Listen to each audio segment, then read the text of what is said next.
Hello नमस्ते सबैजनालाई। आज चाहिँ मैले तितिरीको अचार बनाउनको लागि तयारी गर्दैछु। मैले थोरै तेलमा मसला हल्का खर्याउँदैछु र यसमा यो लसुनको पेस्ट पनि एड गरिदिएँ र यसलाई पनि पकाउनु पर्ने हुन्छ। अनि त्यस पछाडि मैले यसलाई हल्का खर्याएर थोरै बेसार एड गरिदिएँ। त्यसपछि यसलाई पनि राम्रोसँग पकाएर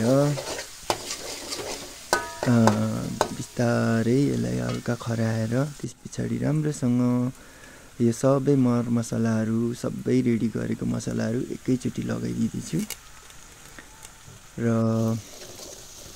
यसलाई पनि हल्का पकाएर मैले तितिरी ल्याएर यसलाई एड गर्नुपर्ने हुन्छ यहाँनिर। अनि यसलाई पनि पकाउनु पर्ने हुन्छ एकछिन।